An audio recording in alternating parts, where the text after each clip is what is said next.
TSG. Yeah. Gotcha. All right, now, what in the world is going?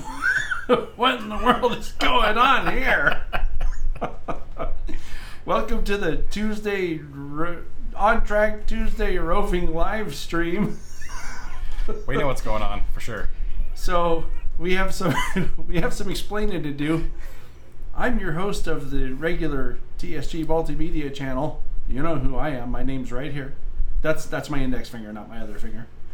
This is my buddy John Wiley, who is nice enough to come over here. Hey now, nice enough to come over here and help out today. We're trying something different, and you know that's one of my things on the channel. And then over here, off camera, we have a top secret producer. It's the worst kept secret ever. The worst top secret producer that's not really top secret anymore. And we're doing this roving live stream thing, which is originally here. I have the whole thing figured out here. Check this out. So what in the world is this roving thing? So the people who watch TSG Multimedia on a regular basis are probably wondering, what in the world am I talking about? What is this roving something? And what it is there are four guys who started this off, I think it was sometime last year, and their names are Wilmer, Tony, Ben, and originally Tom Pilling, who's actually a longtime viewer of the TSG Multimedia channel and a TSG train crew member, as a matter of fact. And at some point, YouTube, in their ultimate wisdom, changed their requirements for streaming live on your phone, and that effectively put Tom out of the game. So a new guy, Dave, took over for Tom, and what these guys do is they change every week. One guy will do the stream, and then the next week the next guy will do the stream, and then the next week. So like, for example, next week Wilmer's going to be on, and since there's only 4 of these guys and there were 5 Tuesdays in this month, they asked me and I agreed to do the roving live stream. So now for people who are not new to the live stream but new to TSG Multimedia and wondering what is this TSG Multimedia stuff? I've been doing videos about trains since 2005, and I started, I don't know, with, I guess, DVDs and VHS and that kind of thing. That's how I got started. And my thing really is doing traditional video. That's where you edit and put it all together. So you film all your stuff ahead of time, and then you put it together, then you put it out. So I'm kind of new to this live stream thing. So I'm using a program called OBS. And the reason we have the top secret producer off to the side here is she's monitoring the chat window.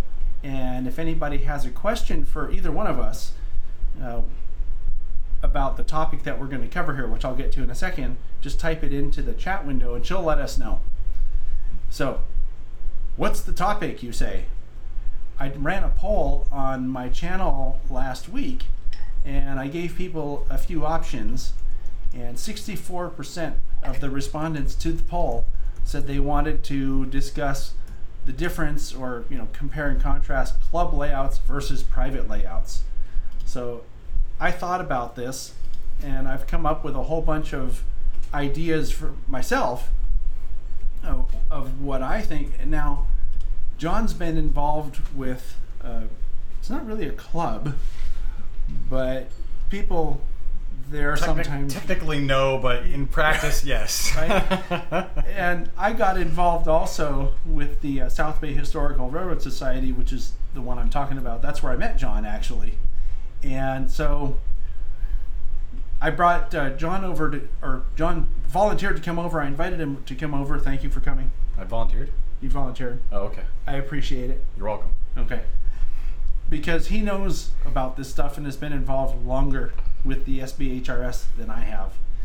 So that being said, this may be a preview to a new series of programs that I have sort of going through my brain, where I would get people who are legitimate experts to discuss topics sort of in a discussion panel type of setting, and it would be done live on the channel once a month. and it's still kind of in the infancy, you know, trying to plan it and figure it out, what I want to do. And the reason for that is because when I was in Utah I guess it was earlier this month, for the NMRA National Convention, we went live from my friend Alvin's house with Joe Fugate and Chris Palomares and Chris Brimley and Adam Pinellas, and all these guys are known because they're on the internet all the time talking about this stuff. And we had a really good time, and it was a fun and cool sort of experience. So I wanted to do that locally, and I think it'll happen. It's just a matter of doing the planning. So let's talk about club layouts versus private layouts. And by the way, I'm planning to go until 5 Pacific time, unless people don't have questions or it gets too boring or something like that. So let's do this. I guess we could talk about first impressions. You know, what do you think are some of the things that you would look for in a club, for example? Well, it's interesting. When I got involved with the SBHRS, I wasn't looking for clubs so much as I was just looking to get involved with something else outside of work and, you know, chores at the house and things like that. I'd been interested in trains as a kid and had gotten away from it, and somehow remembered that the club, the society was down at the station. Went down one day, and I ended up meeting someone down there named Roving, a friend of ours. He's been on other programs years. That I just ended up having a good conversation with him that day, and decided to come back and keep meeting people, and wound up joining. So, in addition, as much as I wanted to find, you know, a hobby or an interest, I also realized that when I connected with people there, that was great. So that was a big part of it for me. So it was a bit of a social definitely outlet. Definitely. Yeah. That's one of the things that I came up with. Let me put the screen up here and we can kind of discuss this a little bit. That's what I thought. I thought, why would someone join a model club? And the first thing I thought of was the situation that I have, which is I don't have a lot of space. And that really does limit what I can do. You know, I have this module that we built last year together. And I think it's like 2 years old now. Oh, I thought it was last year. It's still sitting out in my, my it's office. It's a lovely out blue there. landscape, blue foam.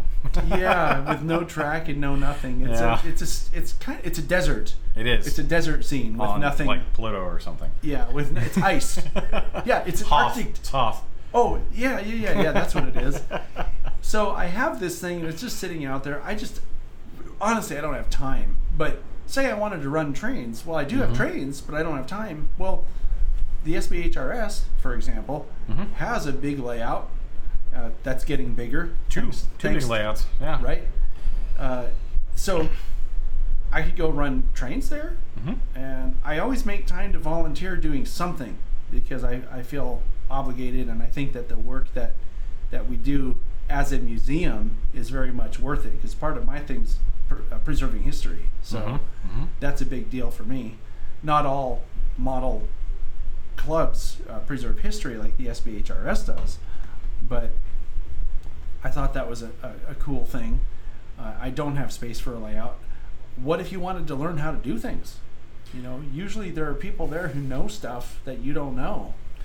And to piggyback off that, not just learn new skills, but also, as I've learned how to do things on the model railroad, I've discovered I'm good in certain areas and not as good in other areas. Right. So being part of a club allows you to, if you want, just spend the time working on the things you enjoy: scenery, controls, signals, wiring, whatever it might be, benchwork, carpentry. You can also learn new skills. It also, you get to divide and conquer. Trying to build a large layout by yourself is a ton of work. Even building a small layout by yourself can be a ton of work. So by having multiple people help out, it gets done a lot faster, and it's much easier. We're going to get to that. Oh, look, he's getting ahead of me now. I didn't get the memo. I don't know. Yeah, so I see that the top secret production assistant here is typing feverishly. Are there any questions yet, or are we still doing good? Mainly responding to Gary's jokes. Oh, smart ass comments in the chat window. Is Gary being goofy? How about a government layout? A government layout? Yeah, he really must not want things to get done. So wouldn't that just have an overpass on it that doesn't go anywhere? There is someone on that is at the SBHRS. Oh, right, because the SBHRS Like right now, is open. Oh yeah, they are. Yeah. What's the person's name on there? Hold on. Just out of I have to curiosity. zoom. Stay tuned, viewers. Yeah, well, Get right whatever. back to you on We'll that. figure that out in a minute. Let me move on to our next slide here, if I can find it. I told you I'm new to OBS, but I'm trying to make this work. Oh, well, there you go. Hey. These are some of the things that we were just talking about. Club benefits, convenience, right? Because you don't have to have that in your house. And a club can have a much bigger layout than you can have in your house, right? Mm-hmm. Unless you happen to have some huge basement. I think probably most people, at least in our state, don't have huge basements. Where we live, that's pretty rare. Yeah. Basements in general, yeah. So you were just talking about this, John, the power of numbers. Yeah, definitely. But that also takes organizational skills by somebody. It does. So a lot of stuff can get done, but if it's not organized, a lot of stuff that should get done can't get done.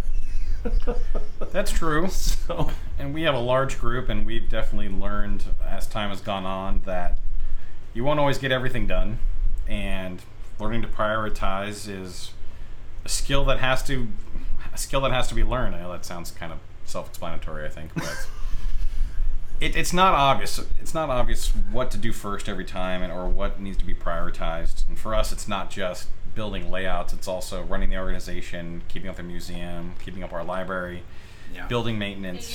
And you have nonprofit goals that you have to so keep in mind in a museum.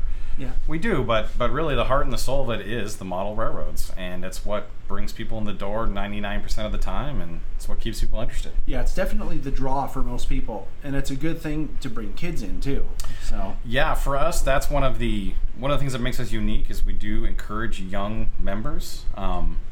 Some clubs, it's not so much that they don't encourage young members, but there's not a lot of outreach or a lot of talking to families when they come in. We definitely try to reach out to people when they come in with young kids, especially as the kids get older and can be involved in the club. That also brings its challenges with it, and learning how to manage that so sort of everyone gets as along as best as you can. right. Mm-hmm. And you have to also be careful who does what, because like if you have a particular member, and I'm not saying that there is one of these at SBHRS, but every group has the grumpy guy. I don't want any damn kids touching my trains or whatever, that kind of thing. And I think we all qualify as that sometimes. that happens to me sometimes too, Someone actually. made a good comment. Oh, maybe we should hold on. Let's do this. Let's see if we can. Hey, Breaking news. hey, my hotkey's not working. Uh-oh. Well, let me try doing it this way. What's your comment? Yeah, what's the comment? PDRR engineer says a club lets you go on and run trains even when you're just starting to lay out at home, so you can still That's keep true. running. That's true. And a lot of people I've found that have or that are members of clubs or organizations like the SBHRS do have layouts. Mm-hmm. I've met guys at Niles that have their own private layouts. I've met guys. I'm trying to think of all the places that I think everybody, or I should say every organization that I've come across, there are members who have their own private layout, which I think is pretty cool. We have another comment that is appropriate. Aloha Milton says, I disagree with not enough room for a layout, as I have a studio apartment and made a shelf layout work, even just an 8-inch wide by 24-inch long area in front of books on a shelf, one industry switcher. He does have a point, actually. We did learn that at the convention, didn't we? Mm-hmm. Yeah. As a matter of fact, yeah, we did. We saw a shelf layout in the Salt Lake City area when we were there earlier this month. That's owned by Chris Brimley, who also works at Exact Rail and Train Life, and it's just 13 inches wide and 7 feet long. But I would say, though, to Ken's point, Aloha Milton is Ken. He's actually a train crew member. Okay. Thank you very much for being a train crew member, Ken. I appreciate that. But what I was going to say is, what if you want to model an HO scale? Now your 24 inches may not, do you know what I mean? So if you're willing to change scales, or if you're willing to work in a really small scale, then yeah, you can make, what do you call that? Concessions for space. So, but I think that is a valid point, to be honest. Well, and another way to look at it too is if you're joining a club, sort of lets you have access to 2 layouts. You can do one interest at home and then have another interest at the club. I know a lot of people that like to be able to double dip in that fashion. Maybe they run European trains at home, but then they come to the club and they want to run American trains, or modern versus transition era, things like that. That does gives you options. That does make sense. It does give you more options, and this one, size matters. If you want a big layout and don't have space for it, that's also a great reason. Sure. So now, also in this list, I put the power of numbers, which, hold on one second, there's another comment.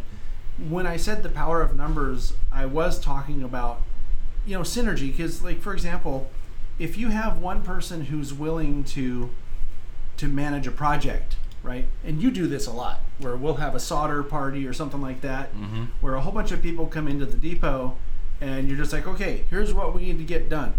And you got a table of guys, like 8 guys, just soldering leads onto LEDs or whatever. You can get a ton of stuff done very quickly. Now, in those instances, you're not actually sitting there doing the work, but you're getting everybody else's hands involved. Sure. So that's what I mean, or what I meant by power of numbers. What was the question that someone has? Just wanted to, thanks to Sparky's reminder, call out the people that have super chatted. Oh, is that happening? I can't see. Yeah. So, Sparky 107, thank you for your super chat support. Hey, thanks, Indian Head Valley Railroad, thanks for your support. Oh, I think his name is Wilmer. Wilmer's gonna be on next week. Thanks, Wilmer. That was very nice of you. And ATSF Venta Spur N Scaler. That's Tom. Thank you for your support. Tom's one of the original guys who did the Roving stream. And he's recommending that people become Patreon members, train crew members. Yeah, Tom's been a train crew member for a while too. Okay. Wow. See, this is one of the limitations of OBS. I can't see what she's looking at over here, so otherwise I would have mentioned thanks to people for what they're doing already. So thank you very much. Just gonna have to, like 2 turntable at 2 computers. Right. One over here. You can do some scratching, huh? Creative Rails brought up a good point. Oh, that's Benny. He said, for me, the club was great because I got to run different rolling stock locomotives and eras from what he has at home. Oh, now that actually is a good point. Now think about this. Think about, say you don't have a lot of trains. Well, sometimes clubs have their own fleets too. So I can't afford 4 locomotives to run a 80-car train, because when you get into something that big, you're talking a lot of money, thousands of dollars probably. Well, if a club layout has stuff that belongs to the club, there you have it. So there's another benefit. I didn't really think about that when I was creating my list here. We have so much stuff it doesn't all fit. Yeah. Right? Exactly. NS5107, also known as Chaz Co. Thanks for the super chat. And Indian Head Valley Railroad, that's Wilmer, will be on right after this live show for his so contest. He is going on? Okay. Yeah, actually, Tom had contacted me by, I think, email, telling me that Wilmer was going to be on when we're done here. But I didn't hear that directly from Wilmer, so I wasn't sure. I'm glad that you came on, Wilmer, to let people know that that's actually happening. So when we're finished here, go to Wilmer's channel, which is, say it again on here, it's Indian Head. Indian Head Valley Railroad. I have it on one of my future slides that I created for this show, so we'll get to that at the end. So anyway, I wanted to talk a little bit about the challenges of a club setting. And these are what I came up with. You have monthly dues, which can be expensive depending where you go. I know that there are clubs in the local area that could be as much as $50 or $75 a month, which, unless you have a really good job, that could be prohibitive. Now, I've also been... Someone mentioned that on here, that they found their membership fee for a club to be hard to maintain and still buy the stuff for their layout at home. It's true. It is an added expense. Yeah. So there is that. I came up with this idea of the weakest link. And what I mean by that is, say you're in a club and there's someone who wants to do stuff, but they just really suck at it. And you show them and you show them and you show them, but they just don't get it. What do you do? Do you know what I mean? Like, well, you just tell them, look, you suck at this. I mean, that's not very welcoming. I won't say we've gone through that exact thing, but we've definitely had some people that tried to help in one area and it didn't quite pan out, but then we were able to find other areas where, you know, they were able to help out. So sometimes it takes a while to figure that out. Not everyone that joins your club is necessarily going to be able to bring building skills or scenery skills or any other skills like that to the club, but they are also contributing, you know, dues, and, you know, obviously the money helps keep the lights on. Yes, it does. In addition to paying your rent and everything else, so you know, that is a method of contributing. Keeping the doors open, right? What if you work nights? Samuel Hayden says. Well, it's funny someone should mention that, because a lot of clubs have membership levels where you get a key and then you can go run your trains whenever you want to. Mm-hmm.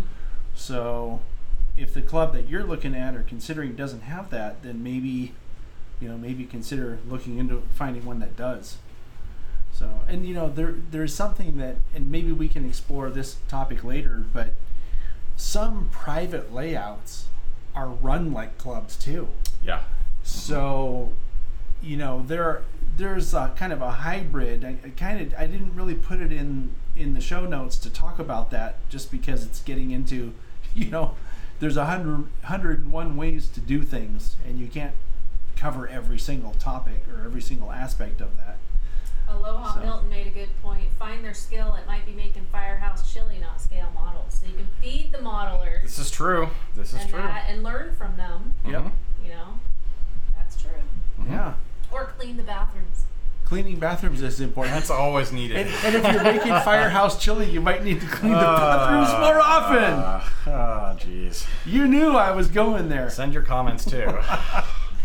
And it's funny someone should mention that, because I had chili for lunch today. No, I haven't done like this yet. When you start tilting like that, you know there's something bad coming. Aim the other way. Yeah. So let's go on back to the slide here and talk about, this was something else that I came up with, was politics. Oh, wow. Right? So, and I'm not talking about politics like, you know, in the news. Right, not that kind of politics, but politics as in, look, you know, maybe your club or your group has a charter, but there's that one, and that leads into the other thing down here at the bottom. There's that one difficult person who wants to put their fingerprints all over everything, and that can be a challenge too. It can be. Whenever you have more than two people, though, there's always going to be some difference of an opinion on something. For sure. That's life. It is. With humans, so you might as well get used to it and learn how to deal with it. Yeah. Or you can be on that show where they're all in Alaska out in the wilderness, you know, and fighting off bears. Or be a hermit by yourself. That's up true. In the Well, you could be a hermit. That's true. Yeah, but that's one of the things though about making your own layout. There's a lot of people that ate chili, by the way. Really? Oh, I love chili. Chili eaters unite. Solidarity, man. Yeah. I did it over here, but that fist is out of the picture. Well, when you talk about building your own layout, maybe you're going to get into this, but you know there is the term sort of lone wolf modeler. Mm-hmm. So there are a lot of people that are into the hobby that are just doing their own thing. Sure. Let's go to that slide and talk about it. Hey. Right? Why build my own railroad? There are a lot of reasons to build your own railroad. If you like to build stuff, if you like to build bench work, models, like running trains. Of course, now you have to build all your stuff before you can run the trains, but that's kind of an aside. Well, yeah, to a degree. I mean, if you can put track on top of a bookcase, if all you want to do is run trains around, and you're not worried about scenery. Right? Or put the track out on the floor. There are some famous operational layouts that are nothing more than plywood, but they're really well set up for operations. Yeah. Yeah, and actually they do those on, I've been told, on NMRA conventions where they're doing their OPSIG operating sessions, and maybe someone has a layout that's not scenic, but it runs really well, and the people still have fun because you're moving the trains with a purpose. And Yes. again, this is all stuff that can end up being talked about on future programs, getting into OPSIG and LDSIG and all that stuff. But how about, here's the other thing, and this is something that I've come to realize about this hobby that's really cool, is that there are a lot of things people can do.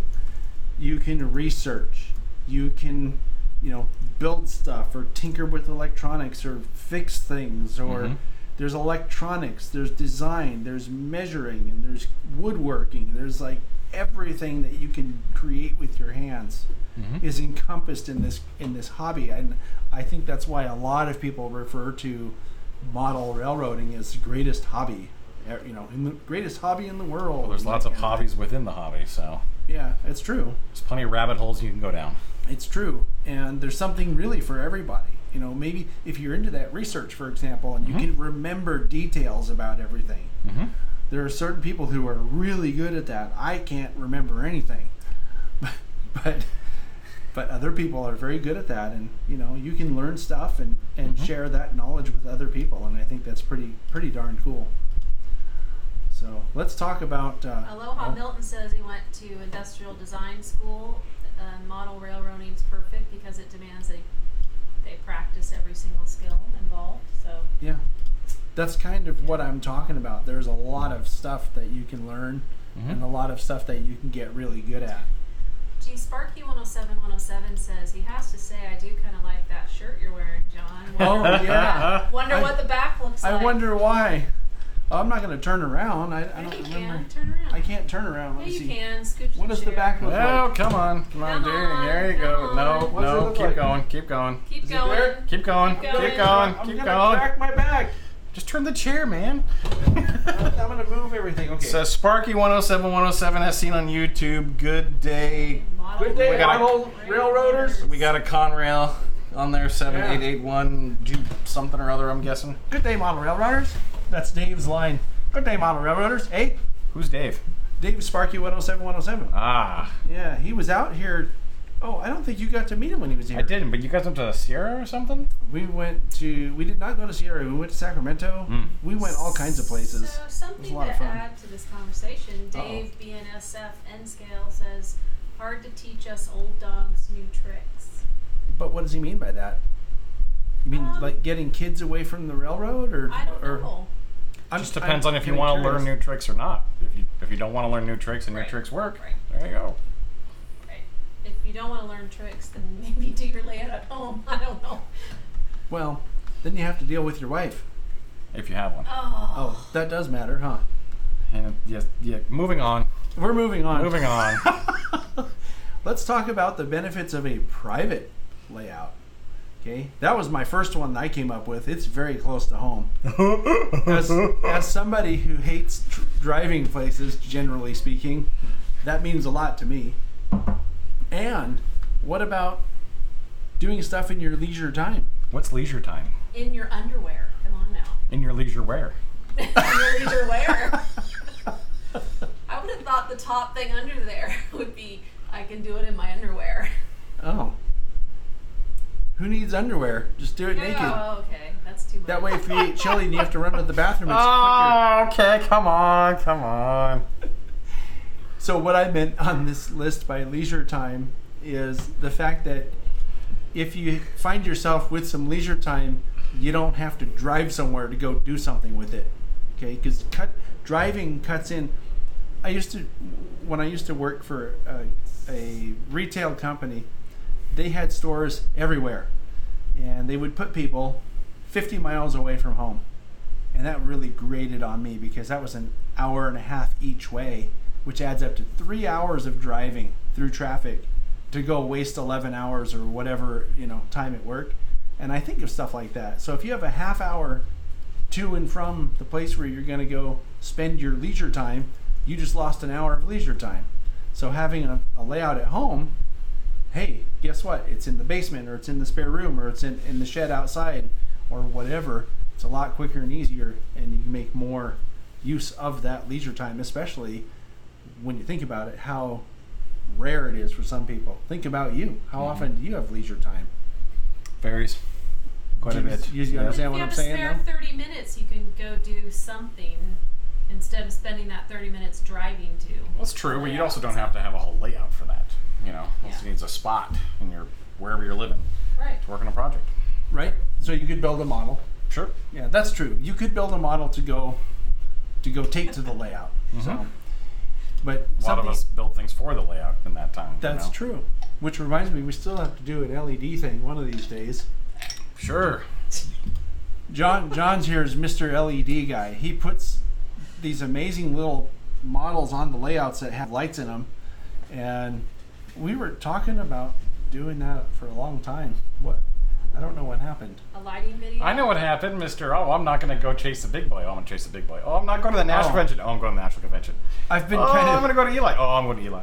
I've been kind of busy here. I've been really busy this year. Okay, I see your point. Yep. Yeah. Well, this is kind of off topic. I do this sometimes. That's okay though, because all this stuff that I've been doing this year, I have enough content. I'm working on my podcast this week. This is podcast week. I do a podcast every month. It comes out on the first Saturday of the month. And this week, I go crazy because I have to recap all the stuff I did, and I actually write a script for all this stuff. So it takes a lot of time. And this guy here, thank you very much. One time, it was podcast week. This was probably a year ago. You'll probably remember this when I tell this story, because I tell this story often. I was going crazy, and he invited me to do something. I don't remember what it was. I'm like, dude, I got podcast week. I'm going nuts over here. You know, like, I got to do this and I got to do that. And you could hear the stress, I'm sure, in my voice. And he's like, why are you stressing, man? Or something like that. And he's like, you've done this before. You do this every month, and it always comes out okay. And it really brought me back. What in the world is that? I've never heard that. I've never heard that noise before coming from the phone. A dead phone. Is it the intercom or something? I unplugged it actually, and that must be a ghost phone. But anyway, so now how did I get on that? I was bringing this around it's to podcast week, and you're worried about stress. And I was telling you how to stress out, and it always comes out. So busy, you didn't do the so project busy. because That's right. Yes, I've been busy.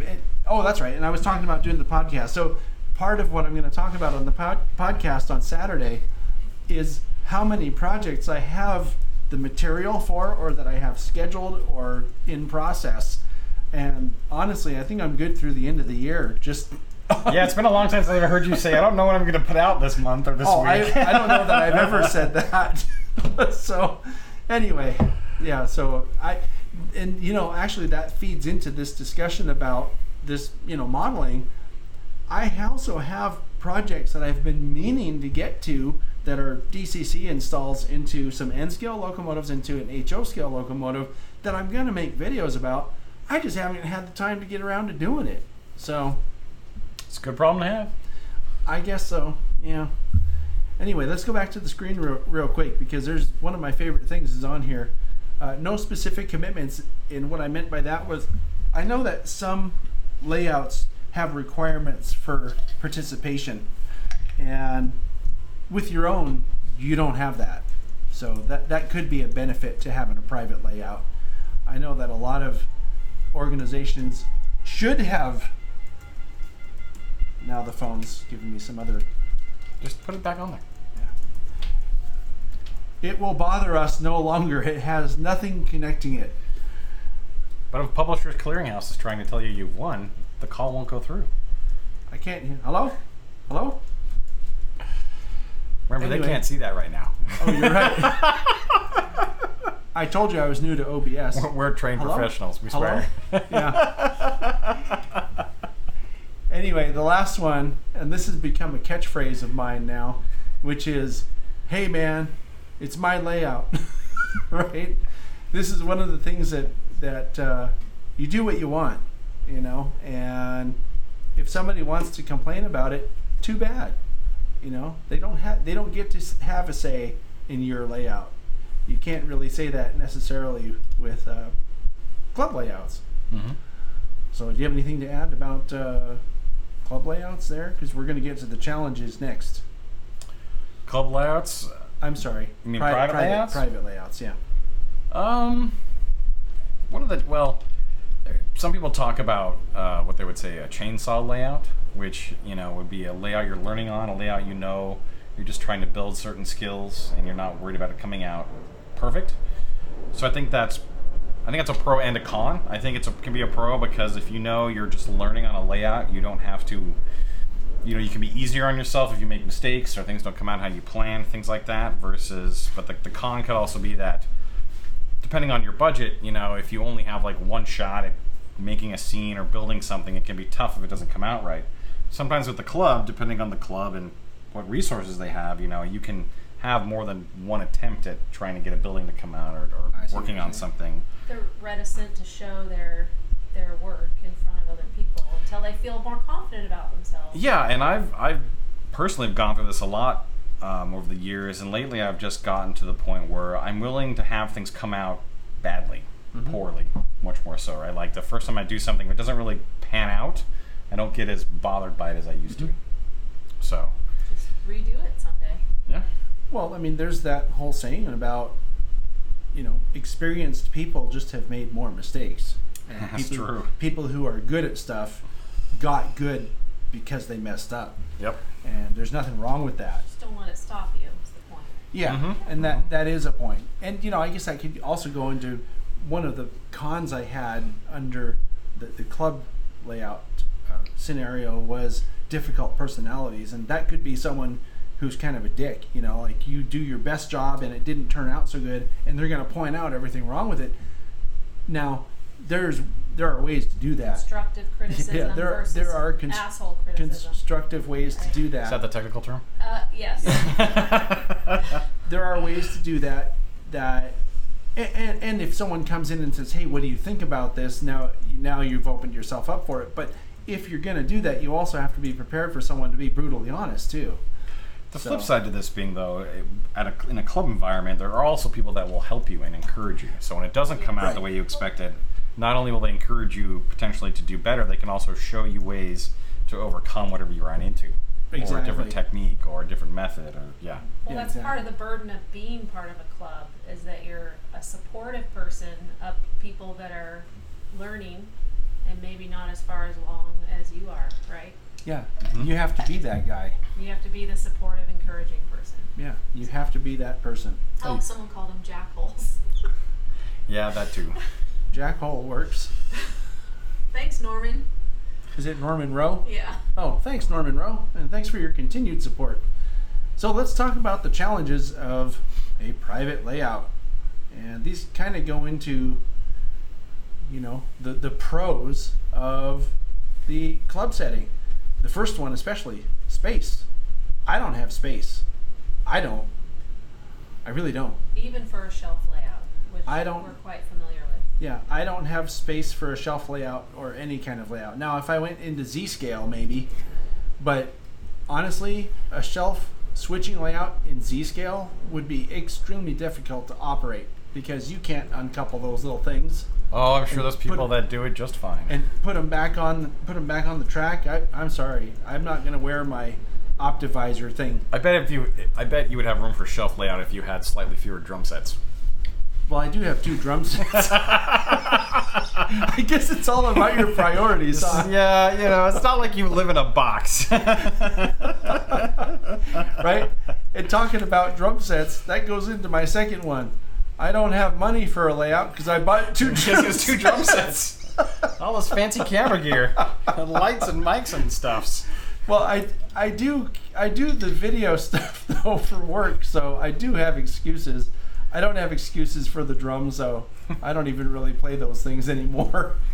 So there's some guitars, maybe a keyboard. I don't know what else we got.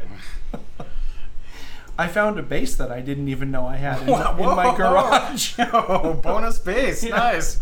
Yeah. Somebody who used to frequent this residence at times would be happy to know that, but I tried to give him a call around the beginning of the year, and he never called me back. So, oh well. Container Man 68 says, "If I have space, then you have space." Oh, John Container Man, yeah. Well, Roy, you know what? Well, maybe you can come over sometime. We can figure out. You can help me figure out where Our kids won't appreciate putting it in their room. Let's put it that way. Yeah, the kids are gonna have to bunk in the same room again, and we're gonna have to get them another bunk bed because I need to have a layout in that big room in front. That's where it needs to go. Anyway, oh hello. Oh, I'm sorry. There is some admiration for your N scale trains, though. For my N scale trains or his? Oh, because John has good N scale trains. They just said John, so. Which one? I don't know. There's two Works Johns both ways. here. Oh, Although someone did say in the beginning, "Hi, John and weightlifter man." Weightlifter man? Sure. How does that work? Like, no. Yeah, you do 16-ounce curls? 12 ounce. Are they 12 curls. ounce? 12 ounce curls. Brandon's thinking that I might rather hear trains over drums, and to be honest, either one works for me. Are you saying that as you or as him? As me. My response is either one. A super secret coordinator, producer person, Yes. camera, jack of all trades, top secret production assistant. Top secret production assistant would rather. Sparky thinks she can fit a shelf layout in the secret bat cave. And to be fair, if we clean out your garage like we talked about 2 years ago, you would have some room How for about a shelf layout layouts. inside the drums? Now that would be like T scale, TT scale. I don't What's know. smaller than Z? What's the one smaller than Z? I think it's T something. Yeah. It's not TT because I saw TT. Oh no, that's at in the between N convention. and HO. That's right. Yeah, it's actually a cool size. Somebody must be called the T. closet branch says you can build a small layout in a closet. In a closet, yeah. Well, I saw that. Now I gave him modules that are back there, and like everything's done. You just have to put track on them, and that's it. We're actually super motivated to do something with it after the convention. So. Okay. Yeah. It's one module, and if I remember right, it doesn't really conform to any specific standards, does it? We built it's a Fremo module in terms of its size and the end plates, but the rest of it's not done. Oh, so it was 24 inches? Yeah, it's 2x4. Oh, Yeah. cool. Okay. Well, maybe that's cool because I saw the HO Fremo guys at the national convention, and I don't know if you know this. Did you know Chris Palomares actually helped start Fremo? Yes. I didn't even know that. I don't know if did he help start like all of Fremo or just the club in LA? No, just it was in San Was Luis he in Obispo. Slow? Yeah, that's He was right, in because Slow, he's yeah. from Santa Maria. Yeah. Right. Yeah, so, and I don't know. I was under the impression that was where it started, wasn't it? I thought Fremo originally came from Europe. Oh, maybe it did. But I don't anyway, know for sure. I I know he's involved in starting a group. And yeah, and the modules that those guys have, because I ended up doing a layout tour of the Fremo layout at the convention, and there are some really cool modules. I really want to see more of that from the stuff I've seen online so far, of like a real detailed tour. I'll show you. I have it all. It's all edited and ready to go. When's it coming out? Like 2 months from now. Oh man. Yeah. I know. That's so long. The problem is everything that I've read on YouTube says to put stuff out on a specific day at a specific time. That way people know when it comes out and they make plans for it. But I have all this stuff, and if I just put it out all at once, there's like, oh look, there's 20 videos from TSG. Well, you're going to sit there and watch all 20 of them. Yeah, we are. Yeah, people binge watch. Yeah. I don't think most people will. Yeah. Yeah, but then I have to come out with something next week again. Yeah. That doesn't that makes it harder for me. Let's go back to the slides. Hey, this whole thing was your idea. Yeah, but you know, this live thing that is edited on the fly like this, I don't have a problem with this. This is an hour or whatever. I mean, well, I'm not counting all the prep. It took me hours of prep and learning this OBS thing. But now that I know how to use OBS, I don't have a problem doing live webcasts like this because it's a completed show that I don't have to edit. So we did it before. We just pushed the button. Well, yeah, but it's not as slick as this. I mean, I got these little. I'm not so sure this is. This is slick. This couldn't be on a live web stream. You could have a watermark on a live web stream. This is slick. I can have those. I don't know how to do that. Not on YouTube. Hey, Container Man. Not direct. Says, And you wouldn't have this on a live web stream that we didn't do isn't here. that cool? That's or this plate thing here. That's a tile from that one there. From the Amalfi Coast in Italy. Ooh, that's cool. Yeah. I've not been there. Yeah, oh, it is cool. It's really cool. Hey, Container Man says he's building a switching layout in his truck sleeper. You have space for layout, he says. He's doing what? In his truck sleeper. You know, he's got the camper in the back of the big rig. He's back there. He's doing a layout. That sounds like something you gotta film. Did you make any videos about this thing? I think that sounds like a post about that on MRH. I swear I saw somewhere someone was doing that in there. Or maybe it was on like the Real Wire or something. I don't know. Maybe it was Roy. I don't know. Maybe. That is kind of cool, though. We'll tell you what, everybody. We'll get his super secret production assistant / grand overlord to get on him about doing something. Well, we'll see. We'll see what happens. I'm see. not holding him back. Yeah. I Now, want to. I do want to say though. We'll get into this in a second, but remember what I was saying before about how some private layouts are run like clubs? Yes. What I meant by that is that there are guys who get together and they create what I've heard referred to as round robin groups, where if you come and help me with my layout on Thursday this week, I'll come and help you on your layout on Thursday next week. Yeah. And you get like 6 guys or 4 or 5 guys doing that. Number one, you build friendships. 2, some of these guys are better at some of the stuff than what you are.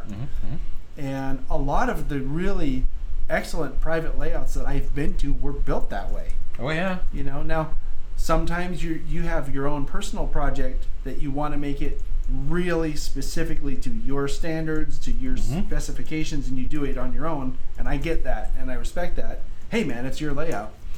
But if you need help, and this is one of these things here that I was talking about, at the bottom of this list, what motivates you to do work on your own layout, especially, and Joe Fugate has something that he calls the one module approach that he talked about on that live thing that we did in Salt Lake City earlier this month, where, and this is one of the things, he even did a clinic on this, where if you have a big room, for example, and you fill up the room and you're doing all your bench work, and now you look at it and you're like, oh my God, I'm never going to finish this. So you're kind of like, I guess I'll watch the game, or whatever. I guess I'll play the drums. Yes, it seems daunting and overwhelming when it's big. Right? It's like it is. It's overwhelming. So the one module approach that Joe talks about is where you take just one piece of the thing and do it completely and finish it so that you can run stuff on it. Now you may just be going back and forth, whatever, but you have something and it's done and you can add to it. So and the intention on his one module approach is that it would be moved just a few times in its life. It's not meant to be moved in and out, so that's why it has a backdrop and an overhang, kind of balancing with lights. I wasn't getting into that much detail, but yeah, he went into all that information on his clinic that he did. But most of the large layouts I have seen, I would say more than 80% of them have all been collaborations to some degree, even when they're in a private home. It's rarely one person just doing everything by themselves. The setup that I've seen is your normal, what ends up being your normal operating crew are usually the same guys that helped you build the layout. Right. And a lot of the guys that I know in this area built for ops. I mean, that was like the one thing they wanted to do. And there are people that build just to build, and that, like I said before, that's okay too. It's whatever floats your boat, right? That goes back to the other things. Hey, man, it's my layout. Well, you look at David Parks' layout. I mean, to fully run that layout, it's 20 to 30 people for like to do absolutely everything. Yeah. And I know he's had over a dozen people help him build it. Like he's definitely not done it by himself, and it's a whole community in and of itself. It's great. It is, and it's cool to get to know that many people and be okay with them coming over to your house, and it's a lot of beer. But and actually, they someone else had talked about when you work at nights, they do their operating sessions on Tuesday afternoons during the day, during the week. So, yeah. Yes, indeed. So, the other thing I put on the list here was the jack of all trades dilemma, and the jack of all trades dilemma, by my estimation, is if you don't already know how to do everything, then you have to learn how to do everything. And that's not easy. So if you're going to do a private layout like that, you're probably better off to get help, I think. Unless it's small enough, right? Then it's no big deal. So, wow. It all depends on what you want to accomplish. It does. It does. Kind of goes back to what I was saying about that chainsaw layout. Sometimes you're just trying to learn one skill. You're not trying to get everything right. And something about that I think is worth touching on or expanding on is that I know people who have built layouts knowing that this was not going to be their dream layout. Mm-hmm. You build stuff to learn, like you were saying before, to learn the skills that you need to make your dream layout. And actually, that was another clinic that they held, and I don't remember who hosted that one, at the NMRA National Convention that I attended earlier this month. And it's a concept that I think is worth. But there's also nothing to say that you can't build part of your layout and a couple years later when you're better, rebuild that part of it. I mean, Jack Burgess talked about that on several of the interviews he did with him.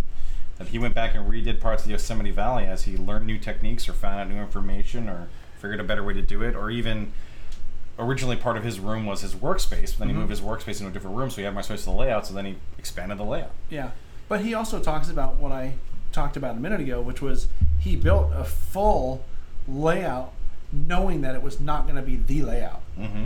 And he did it, well, I mean, I say a full layout. It wasn't as big as the current layout, but he did it to get the skills and to hone his craft. And what he was talking about in terms of updating the layout is mostly structures on the layout, because that guy is into research, and he researches the crap out of stuff, and it's really interesting, all the stuff. We did a whole video about researching prototypes right here on the channel, and that's what he does. I mean, he doesn't even really operate his layout, but hey man, it's his layout. But he has other people operate it. He does sometimes, yeah. So, and he gets a lot of enjoyment from watching other people enjoy his layout. What you got? Something else you do. We got a good question about how does someone find a club to join if they're new to an area? I would look for Google first. I'd Google it. You can also, a lot of the hobby magazines like Railroad Model Crafts and Model Railroaders still have listings in the back of clubs in larger areas. But Google, you might also, I don't know if the NMRA website has like a section that lists clubs. They might. I'd have to check that. How about? You could also, if you still have a hobby shop in your town, That's you can where I ask was them going. too. Yeah. Yeah, hang out at the train shop, and you're eventually going to run into somebody who knows something or someone. Right? How about Facebook groups? Facebook groups would be a great place to look. Railroad lines or scale or whatever you're interested in. You can usually find someone in your area, unless you're like poor Samuel Hayden here, who is 150 miles away from the closest club. Wow, really? Yeah. Well, That's got to be rough. I know people that have started sort of their own groups in those situations. Not a full club, but like you talked about Fremo, and that's kind of the idea behind Fremo is everyone builds a module that they can contribute, and you all just find a large enough space to connect them together. Yeah, even if it's 3 or 4 times a year. Yeah. Sure. Yeah, and I know that a lot of the guys at the Fremo modular layout at the convention did come from all over the place.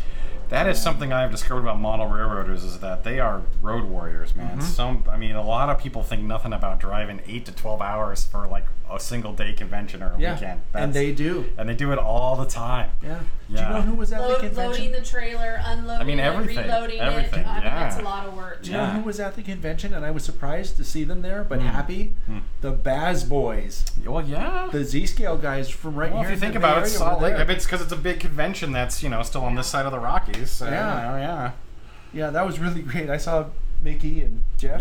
Yep. Talk to them. Yeah, that was really and the good. Bay Area N-Scale Fremo guys were there. The Silicon Valley, Silicon Valley guys. I was looking for Alvin, but he wasn't there. No, okay. Yeah. Our friend Alvin Ho is part of the N-Scale, the local N-Scale Fremo group. Where were you, Alvin? We didn't see you, man. I didn't see you. He wasn't there. Yeah. He has a job now. Yeah. Oh well. Yeah. So Limited time. ATSF Ventus for N-Scaler wants to know, John, how many N-Scale locomotives and pieces of rolling stock do you own now? I don't really know. One of the things I was thinking about doing for this live stream was to go through my box and show people what I have. So. But we didn't do that. Like a guesstimate, Yeah. you have. I would say you have more than 10 now? I have a half a dozen locomotives probably, and probably 30 or 40 pieces of rolling stock, or somewhere in that neighborhood. I really don't know. I don't keep track. I don't even get to run it most of the time. Although that logging branch at the SBHRS is getting to rock and roll, man. All the track works now. You can come run on it. Yeah. Yep. So John Wiley, for those of you saying John and not specifying, you have N-Scale and HO. I do. How much do you have in your hoard? I lost count a long time ago. Guesstimate. A big pile, an extra big pile. Yeah, I divested some N scale earlier this year, but I still have a fair amount. I had a real problem with buying F units for a while. F unit? What? And, this is a family show. F units, all right. Yeah, I think the count crossed 40 at one point, so I stopped counting at that point. Hold on a minute. So. Wait a minute. I've been to your place. Where the hell did you put all that stuff? Notice I see all those drawers underneath the workbench? Yeah, those are all full. But it's so organized, though. So, like, it's okay. those modelers, you hoard them. Yeah, I don't know what you're talking about. Yeah. But it's Norman not a problem. Rowe had a good idea. He says put a layout in an RV and then drive that from place to place. Oh, that's interesting. There is someone that's done that. I've seen that That's online. awesome. Yeah. That would be great. An RV. Yeah. Huh. Now you got all your stuff there?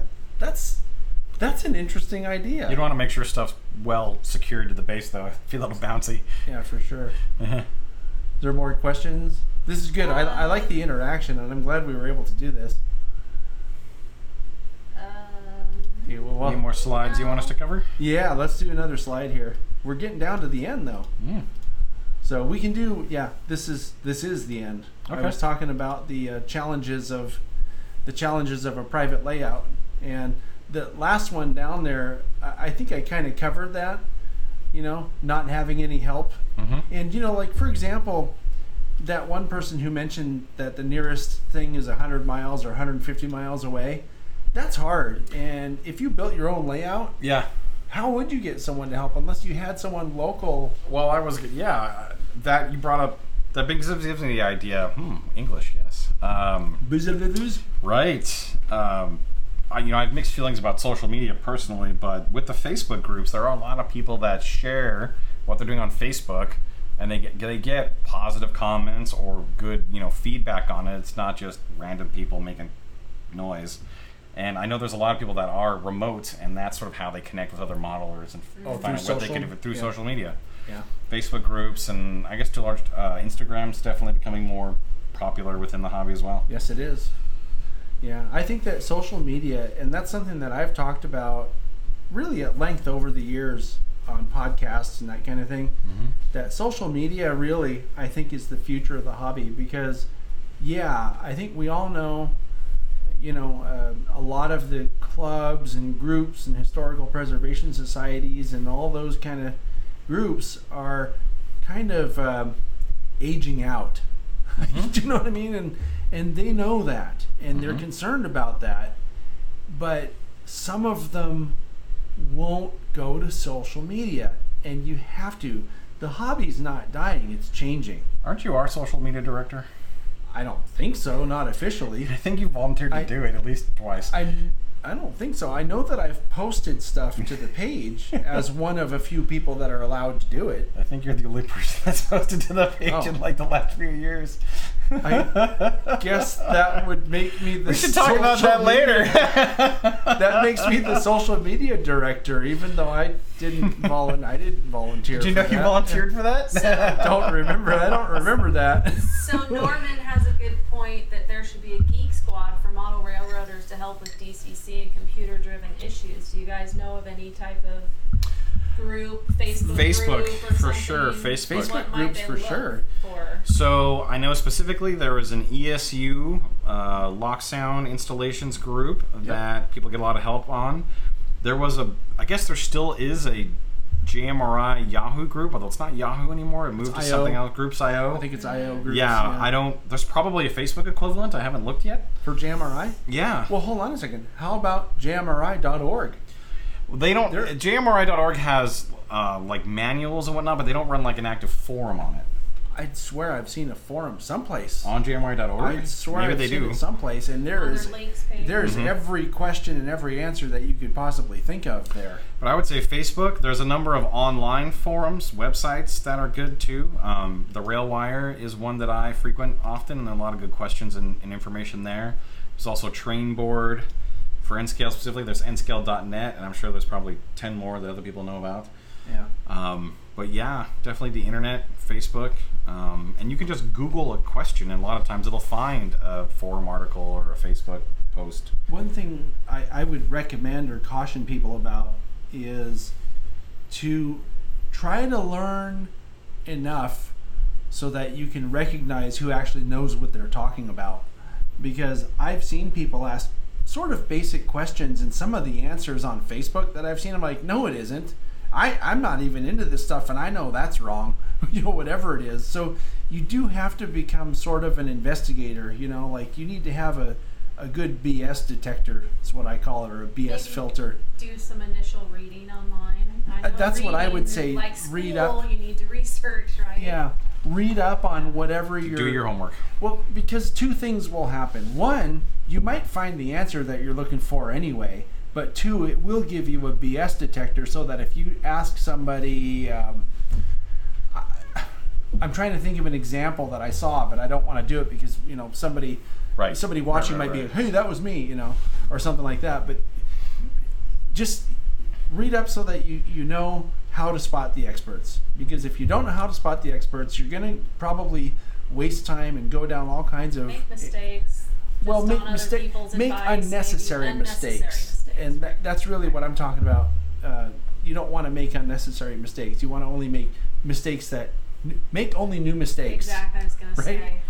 Yeah, that's the LD Sig mantra. Make only new mistakes. I try to counter that to some degree, though, that I wouldn't be... Personally, I would not advise someone to be too concerned about that, because a lot of that seems to get sorted out just due to the large number of people that see like a given question online or on Facebook or things like that. You'll often get a number of responses, and you'll get the opposing viewpoints or opinions in those responses. It is true. So just take everything with a grain of salt. How about that? That way, if you put out a question, because I've seen someone's question get turned into a pissing match in the comments below. Well, that's just the internet. So, right? Just have a thick skin and go beyond that. Remember, if it's on the internet, it must be true. Yeah, there's that one meme from Abraham Lincoln about the internet. I don't remember what it was, but I'm sure that was true because it had his picture on it, so it had to be true. Mm-hmm. Mm-hmm. Oh, so don't storm Area 51, Robert kids. Are there more questions? Says Model Railroading Live has nightly chats on. Huh. He says on a pier. I don't know what that is. Appear.in. I know what that is. Yeah. I have appear.in. Okay. That's what Ken Patterson uses. And he says Does he must be part. He must be part of Lionel. it. Yeah, Lionel uses LIVESTREAM, it. Models Life. Yeah. He must be part of it because he says we can help with a lot of different problems. So that's excellent. Model Railroading Live on appear.in. Appear.in. So Google it. Yeah, Google appear.in or just go to appear.in and search for Model Railroading Live and you'll find this person's... It's all one word, Model Railroading Live. Yeah, that is a good resource. I want to check that out. Yeah. I didn't know about that. It's going to be in the comments too, so when you watch this later to see yourself talking on TV. Yeah, that's not going to happen. I'm going to be having it on all night, man. I'm going to be up watching myself. Yeah, Sparky had a good comment here about... says the part that's what he likes about the hobby, meeting others, hanging out and taking trips, seeing other people, meeting people online, that kind of stuff. So there's definitely a social aspect to the hobby that I think a lot of people are lost on that. I think a lot of people don't get it. I've made some really good friends that are friends outside of the hobby now through the club and model railroading. Yes. Yeah. And it was the #1 comment people had at the convention.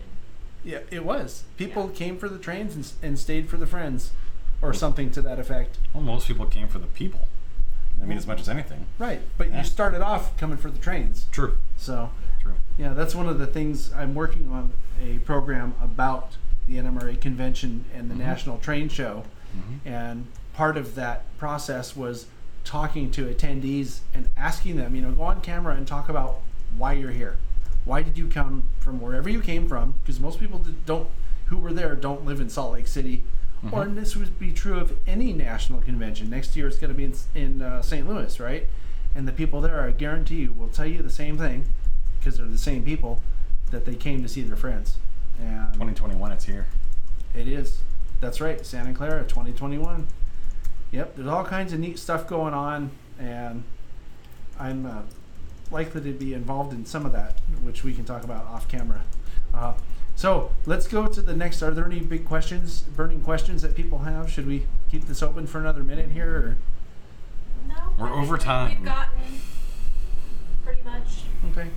Well, I mean, because we're past 5 now, and I'm going to have to start paying them the overtime rate. You don't want to infringe on the other guy's free giveaway thing. Yes. Yeah. Well, Wilmer said that just go as long as you want. Oh, And okay. yeah, Dave was telling me He's earlier. like giving T-shirts away or something. He's giving T-shirts away? Yeah, that's what he said. I wonder if they're as good as this Sparky 107 T-shirt. 107. Oh, it's over here. T-shirt.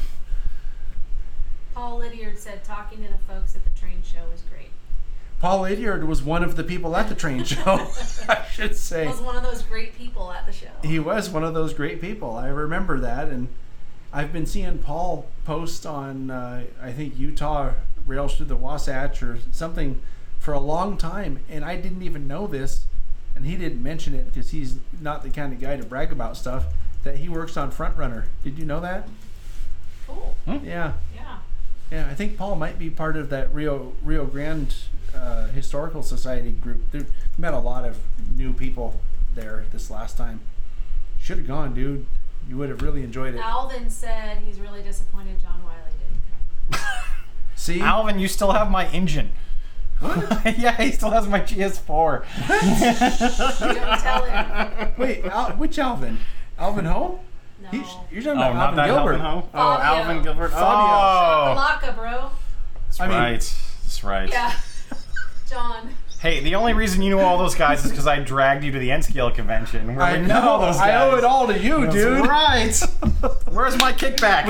Where's my royalties? Right. John was talking about our friend Robin earlier. And the three of us, John and Robin and I, went to the N-Scale National Convention. And we in took Salt Lake City. we took Amtrak for the first time and the last We time. did. It was hell, man. Only because we didn't have the sleeper. But here's something that I thought was really cool. One of the guys that I met there in Utah earlier this month was the conductor on the train we took. Yes. Right? Adam Pinales. I learned that later that he was conductor. Although I think he got on in Salt Lake where we got off, right? No, he got on in Winnemucca. Oh, okay. And took us back to Salt Lake City. All right. And that's why there was no trouble on the train, because this guy would kick your ass. That's why the announcements were smooth like jazz the rest of the night. I didn't notice that part, but yeah. But there was order on the train, I guarantee it, because all he would have to do is look at you and you would do what he said. Well, I think when I met him, I said, "Dude, you're not going to kick my ass, are you?" He's such a nice guy. Why would you say that? No, I've never met him personally. He's a big dude. You're talking about a weightlifting guy, yeah. Adam? Yeah, Adam. Yeah. Yeah. Super nice guy. I shouldn't say things like that. He's a super nice guy. He wouldn't, he would kick your ass if you made him mad, probably. So just don't make him mad. I'm trying to remember that. All right. Is that it for the peanut gallery? That's it. Okay. Everyone's signing off, saying goodbye. I think we're going to shut this thing down. Thanks, everybody. Yeah, Wilmer's couple things to wrap up business here. Wilmer's Indian Head Valley Railroad. There's the link to it. I said I had it in the what do you call it? Slides later on. This is it. So when we're all done here, go to that website, youtube.com/user/bigread1957. I'd like to ask people who are new to this channel to please subscribe. And better yet, you could even become a member of the TSG Train Crew on Patreon. You get all kinds of cool exclusive stuff, and we have a lot of fun. And it's really great to meet the Train Crew members. For the regular viewers of this channel, the podcast is this Saturday. I'm still working on it, so can't tell you too much about it. Let's see, what else do we have here? Oh, it's this. Thank you for coming. Thank you for having me. Did you have fun? Oh, did you have fun? Hold on. No, bye. No, we're gonna do it. Secret. We're gonna do it. We're gonna do it. Now I'm gonna play some heavy metal for you, and we're signing out of here. Adios.